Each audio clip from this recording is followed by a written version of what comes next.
सबसे पहले बात करेंगे प्रधानमंत्री नरेंद्र मोदी के जापान दौरे को लेकर। पीएम मोदी इस वक्त जापान के दौरे पर हैं। पीएम मोदी के जापान का दूसरा दिन है ये दौरे का।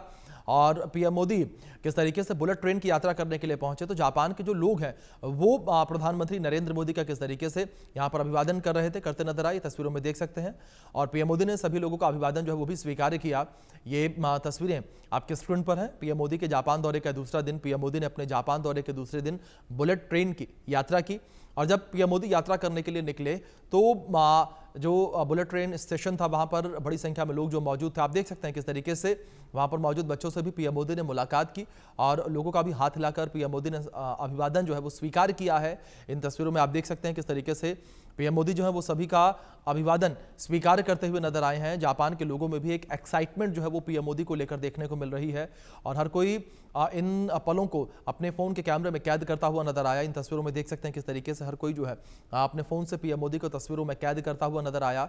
और प्रधानमंत्री नरेंद्र मोदी का जापान का दौरा काफी अहम, काफी खास है और भारत और जापान की जो दोस्ती है वो एक नए आयाम पर इस वक्त पहुंच रही है। 7 साल के बाद पीएम मोदी जापान पहुंचे हैं और पीएम मोदी के जापान पहुंचने से भारत और जापान के रिश्ते और भी ज़्यादा मजबूत हुए हैं और तमाम मुद्दों को लेकर भारत और जापान के बीच समझौते हुए हैं।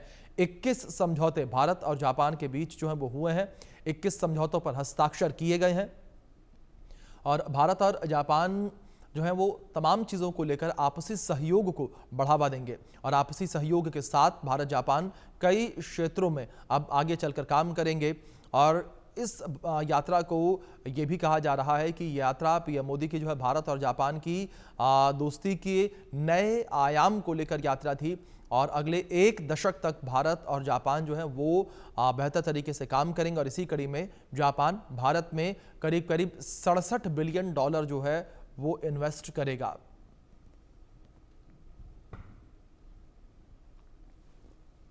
जापान में पीएम मोदी, ट्रंप की धमकी नहीं चलेगी।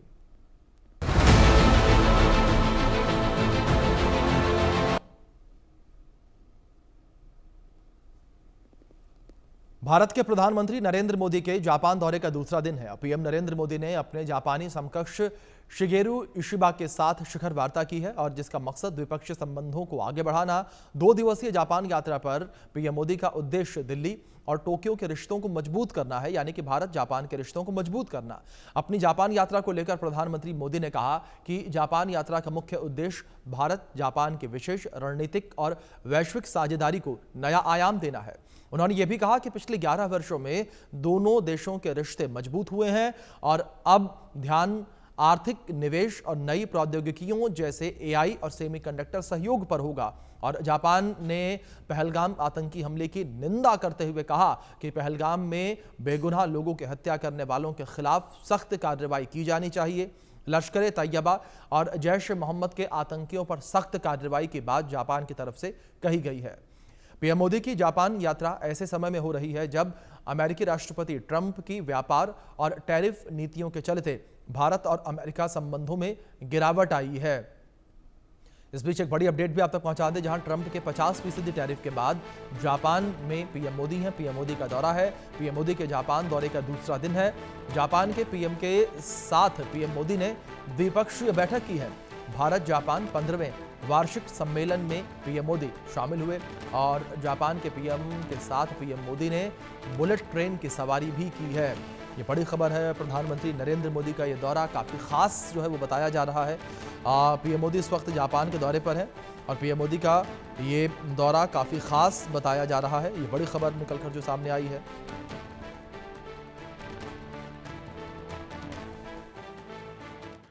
भारत और जापान एक free, open, peaceful, prosperous and rules based Indo Pacific के प्रति पूरी तरह से प्रतिबद्ध है। आतंकवाद और साइबर सिक्योरिटी को लेकर हमारी चिंताएं समान है। डिफेंस और मैरीटाइम सिक्योरिटी से हमारे साझे हित जुड़े हुए हैं। हमने निर्णय किया है कि डिफेंस इंडस्ट्री और इनोवेशन के क्षेत्र में आपसी सहयोग को और सशक्त किया जाएगा। Friends, India and Japan partnership is rooted in mutual trust, reflects our national priorities, and is shaped by our shared values and beliefs.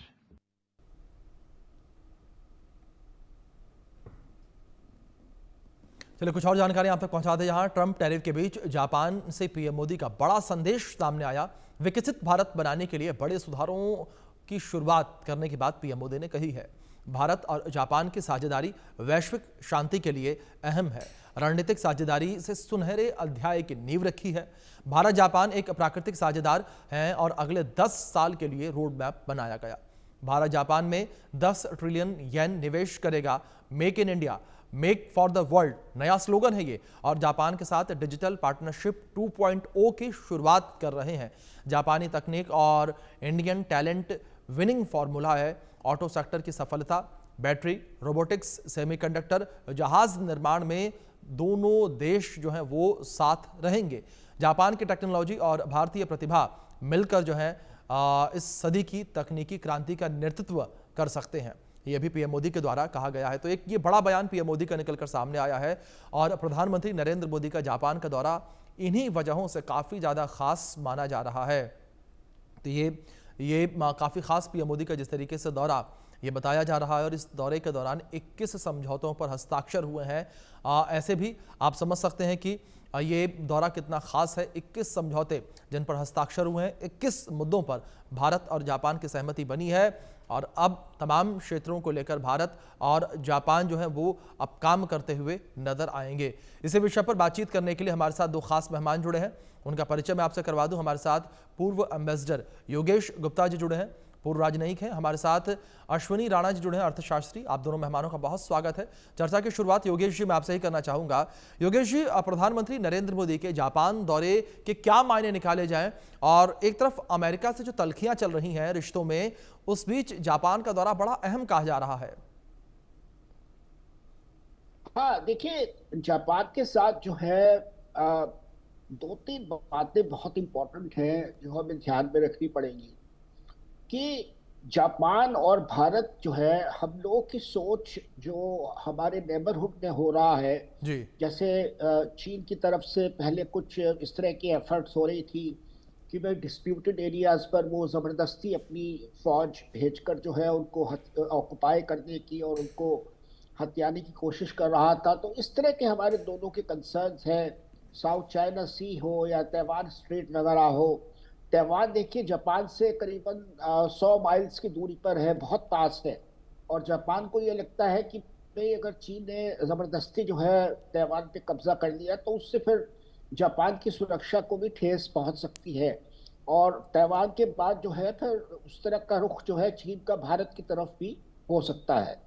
तो देखिए, ये तो हमारी एक पॉलिटिकल वो है। दूसरे ये है कि ये जो अमेरिका की तरफ से ये जो टैरिफ्स वगैरह का इशू इन्होंने रेज किया है और इतना ज़्यादा प्रोटेक्शनिज्म जो है वो करने की कोशिश कर रहे हैं कि रोज़ जो है वो कहते हैं आज इस कंट्री के खिलाफ इतने % टैरिफ, आज इसके खिलाफ इतने % टैरिफ। मतलब तो हर चीज़ में जो है वो टैरिफ। अगर किसी देश का जो है वो शासक उनको पसंद नहीं है तो कहते हैं इसके ऊपर आपके 25% और टैरिफ लगेंगे, जैसे ब्राजील के केस में उन्होंने लगाए। तो हर तरह से मतलब जैसे कहते हैं वो लोगों को, मुल्कों को डरा धमका रहे हैं, और अपनी तानाशाही जो है वो एक किस्म से कर रहा है अमेरिका। तो ये देखिए, ये अच्छी बात नहीं है। भारत जो है उनका एक पार्टनर था, और जापान तो उनका एलाई है, और दोनों मुल्कों के साथ जो है अमेरिका का बर्ताव सही नहीं रहा।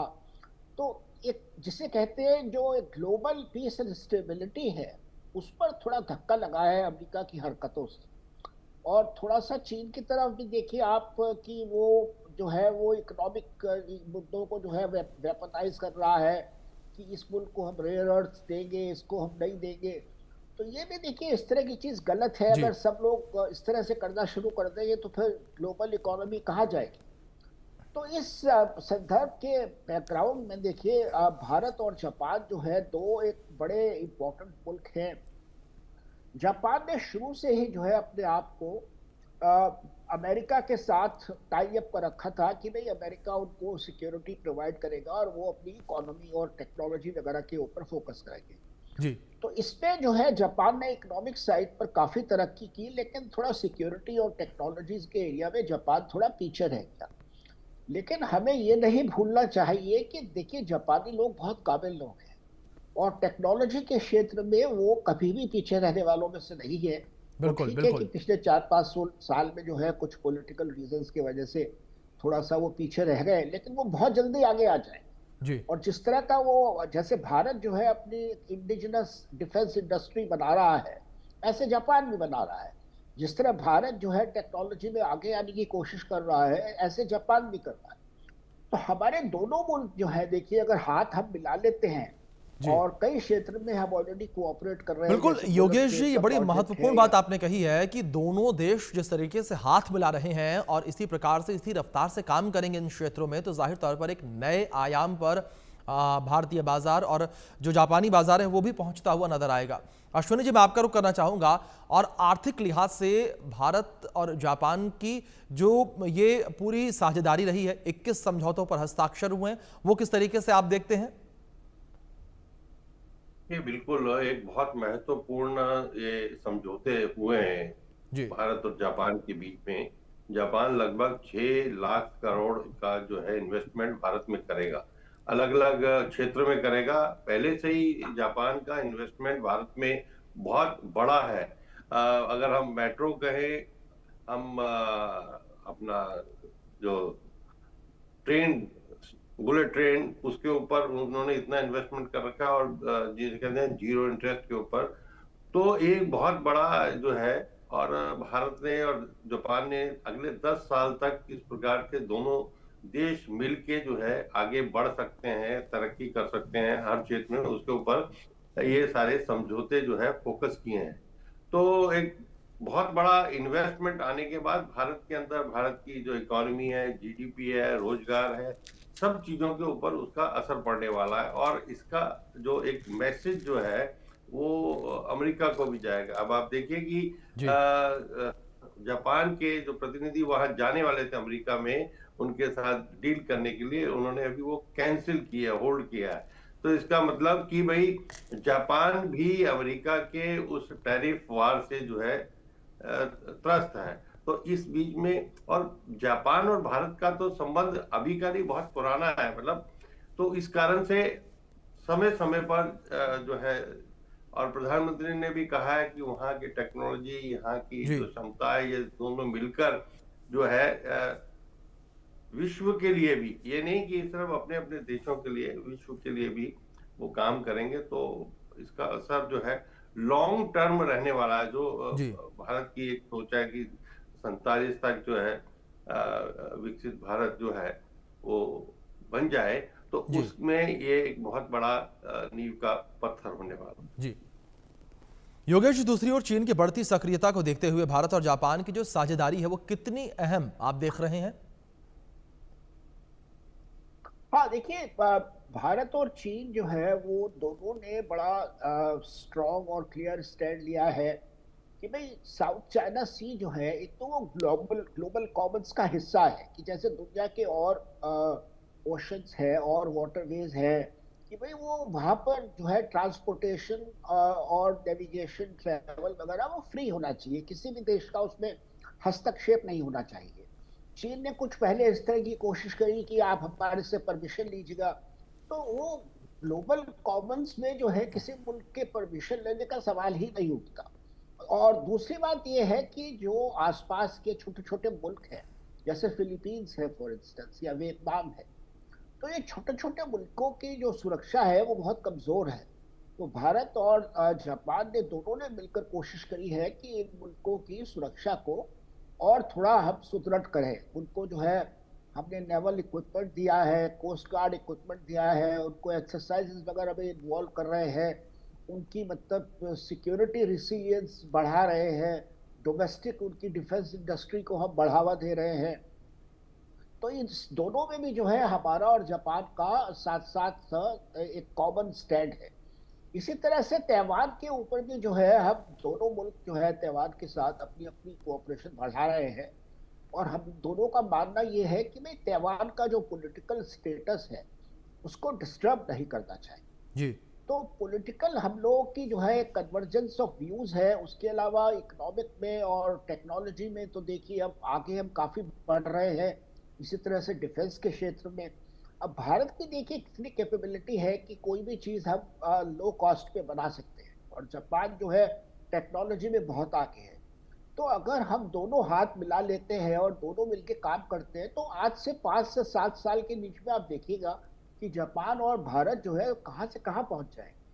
और इसका फिर जो है असर जो है वो जो और मुल्क है जैसे चाइना है और मुल्क है उन पर भी होगा। वो देखेंगे कि भाई हमारे रीजन में ये दोनों मुल्क जो है अब ऐसी स्थिति में आ गए हैं कि ये एक रीजनल रिस्पॉन्सिबिलिटी संभाल जी। सकते हैं। तो ये हम लोगों की सोच है। जी, ठीक है। अश्विनी जी, दूसरी ओर अगर व्यापारिक संबंधों को लेकर बात की जाए, जिस तरीके से ये कहा जा रहा है कि भारत और जापान का जो व्यापारिक संबंध है वो अब एक नए आयाम पर पहुंचता हुआ नजर आ रहा है, जिसमें सबसे ज्यादा जोर एआई और सेमीकंडक्टर को दिया जा रहा है। अश्विनी जी, सेमीकंडक्टर को लेकर लगातार भारत भी लंबे समय से प्रयासरत है, लेकिन जापान से हाथ मिलाने के बाद किस तरीके से semiconductor unit, semiconductor industry Bharat में नए आयामों को छूती हुई नजर आएगी? बिल्कुल, क्या है कि भारत का और पर्टिकुलर हमारे प्रधानमंत्री का फोकस जो है इस टेक्नोलॉजी के ऊपर है, जी। पर्टिकुलर सेमीकंडक्टर, क्योंकि सेमीकंडक्टर आज एक ऐसा चीज है कि जो हर चीज के अंदर उपयोग हो रही है। एक समय जी। था कि सेमीकंडक्टर की कमी हो गई थी, जिसके कारण से गाड़ियों की सप्लाई हो या बाकी जो चीजें हो वो उसमें रुकावट आ गई थी। तो अब भारत जो है प्रधानमंत्री जी भी चाहते हैं कि पूरा इस तरह से किसी पर निर्भर ना रहे। तो उस क्षेत्र में जो है वो चाहे इन्वेस्टमेंट हो बाहर का हो, यानी वो मेक इन इंडिया का उनका जो फोकस है उसके आधार पर एक बहुत बड़ा रोल रहने वाला है जापान का, कि जो इन्वेस्टमेंट यहाँ करने वाला है। तो उसके कारण से और अभी जो है सेमीकंडक्टर की जो फर्स्ट जो मैन्युफैक्चरिंग का जो सप्लाई है वो बहुत दिनों जल्दी जो है मार्केट में आने वाली है। तब तक और जो कंपनी है और स्टार्टअप्स हैं वो सारे जो हैं ज्यादा से ज्यादा देश में लगे, ये ही सरकार की सोच है। और इस जो वार्ता है और जो समझौता है उसके बाद उसके ऊपर बहुत बड़ा इम्पैक्ट आने वाला है, फोकस रहने वाला है।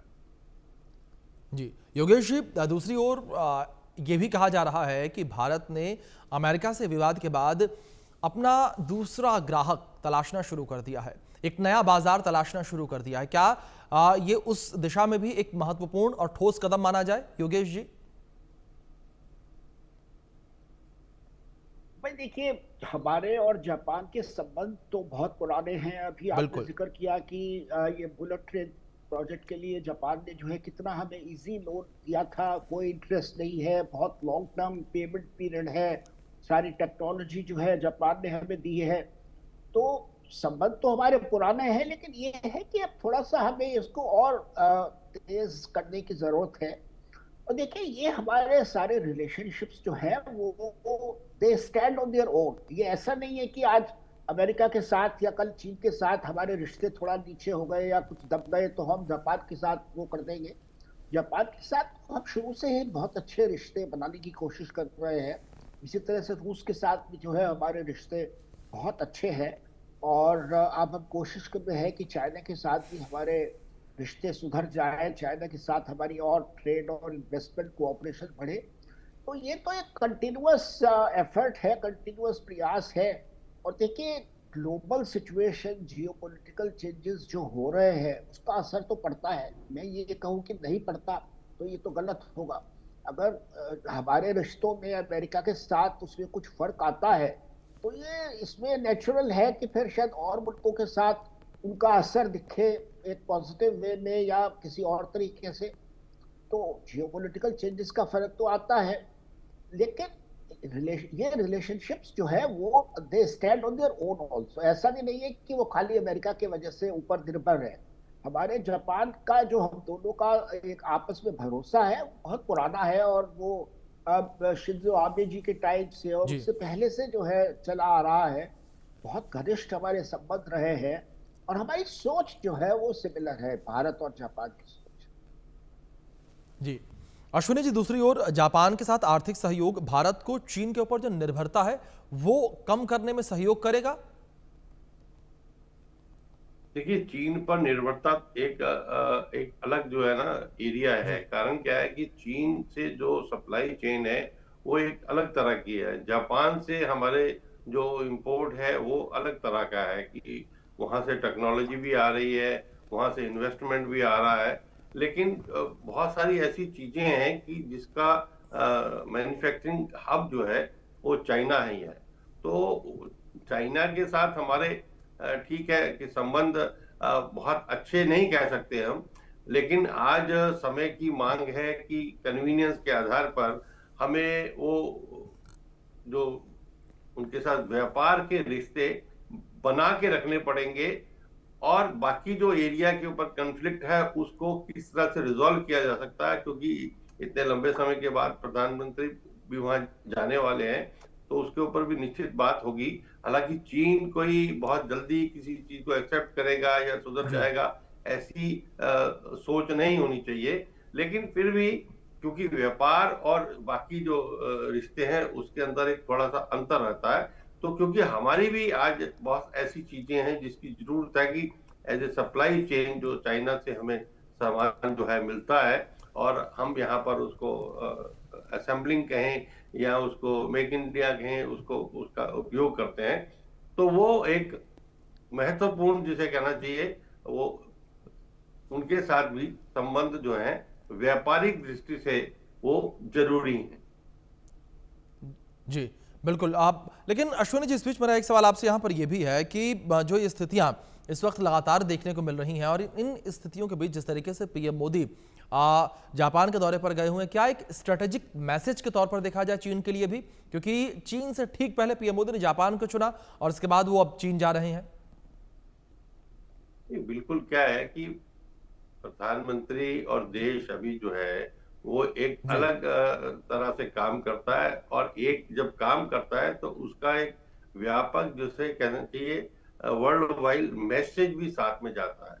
तो जापान के साथ जो समझौता हुआ, जो एग्रीमेंट्स हुए हैं, उसका जो एक मैसेज है वो चीन पर भी गया, अमेरिका पर भी गया और बाकी देशों पर भी गया कि भारत जो है वो किस प्रकार से किसी अपने मित्र देश के साथ किस प्रकार से जो है वो व्यवहार करता है, एग्रीमेंट करता है, और वहां से कुछ लेकर भी आता है। अब आप देखेंगे ना, 6 लाख करोड़ का जो इन्वेस्टमेंट भारत में आएगा वो कम नहीं है। तो ये एक बहुत बड़ी उपलब्धि से कहना चाहिए कि भारत के लिए है। तो चीन को भी एक मैसेज है। चीन भी अभी जो है, क्योंकि उसकी अमेरिका के साथ नहीं बन रही, तो उसका भी वो भी कन्वीनियंस की राजनीति जो है करना चाहेगा, कि मतलब आज समय की मांग के अनुसार कि अपना जो व्यापार है वो निश्चित रूप से भारत के साथ भी करना चाहेगा, बाकी देशों के साथ भी करना चाहेगा, क्योंकि चाइना का जो इंडस्ट्री है वो एक्सपोर्ट ओरिएंटेड है। तो वो अपना माल जो है दूसरे देशों को नहीं बेचता, तो उसके लिए एक बहुत बड़ी मुश्किल हो सकती है। जबकि हमारे यहाँ अलग व्यापार है कि कंजम्पशन की इकोनॉमी है हमारी, और हम प्रोडक्शन भी करते हैं, कंजम्पशन भी करते हैं। लेकिन चाइना जो है वो बेसिकली कंजम्पशन के साथ साथ उनका एक्सपोर्ट ओरिएंटेड है, तो उसके लिए भी उसको अपने व्यापार के लिए देशों के साथ समझौता करना बहुत जरूरी है। जी अश्विनी जी, दूसरी ओर जिस तरीके से बात पीएम मोदी ने कही, एक मैसेज पीएम मोदी ने दिया है, जो संदेश दिया है, मेक इन इंडिया को उन्होंने आगे बढ़ाया। उन्होंने कहा make in India make for world. इस स्लोगन को किस तरीके से देखा जाए? क्या अब ये माना जाए कि भारत और जापान के सहयोग से जो आयात और निर्यात है उसमें काफी ज्यादा इजाफा देखने को मिलेगा, यानी कि बिजनेस के रूप में अगर बात की जाए? क्योंकि दूसरी ओर जापान ने भी कहा कि करीब करीब $67 बिलियन वो भारत में निवेश करेगा आने वाले 1 दशक में। बिल्कुल, क्या है ना कि अभी पहले एक मेक इन इंडिया का या मेड इन इंडिया का कंसेप्ट अलग था, लेकिन मोदी जी ने उस कंटेस्ट को चेंज किया है। उनका कहना है कि हमारे देश पर हमारा जो पसीना है वो लगकर अगर कुछ भी उत्पादन होता है तो उसको हम मेक इन इंडिया ही मानते हैं। चाहे वो बाहर की कंपनी आके यहाँ उत्पादन करे, बाहर का इन्वेस्टमेंट आकर यहाँ पर जो है इंडस्ट्री लगे, मतलब यह है कि वो भारत की धरती के ऊपर जो है उसका उत्पादन हो, उसके कारण से यहाँ रोजगार उत्पन्न हो, और उसके कारण से जब रोजगार उत्पन्न होंगे तो निश्चित रूप से जीडीपी में एक बहुत बड़ा हिस्सा जो है वो प्रोडक्शन के कारण से जो है बनता है। तो इसलिए जी फोकस जो है मेक इंडिया पर भी है, और उसके साथ साथ प्रधानमंत्री जी का जो अभी नया एक उन्होंने स्लोगन दिया, नारा दिया कि भाई स्वदेशी का भी, तो स्वदेशी मतलब जो भारत में बन रहा है वो भारत में बिके, भारत में उसका उपयोग हो। जी ये मतलब सिर्फ ये नहीं कि बाहर से हम कुछ नहीं लेंगे, लेकिन बाहर से लेंगे, लेकिन जो भारत में बन रहा है उसको हम पहले प्राथमिकता दें। और भारत में बन रहा है मतलब भारत में जो इन्वेस्टमेंट हो रही है या दूसरी कंपनियां यहाँ जी की मेक इन इंडिया बन रही है, वो स्वदेशी ही हो जाता है। बिल्कुल। अश्विनी जी, जिस तरीके से पीएम मोदी इस वक्त जापान की यात्रा पर हैं और इस यात्रा के दौरान कई समझौते हुए हैं, इन समझौतों का असर भारतीय बाजार पर किस तरीके से देखने को मिलेगा, अब वो देखने वाली बात होगी। फिलहाल बहुत शुक्रिया आपका जुड़ने के लिए।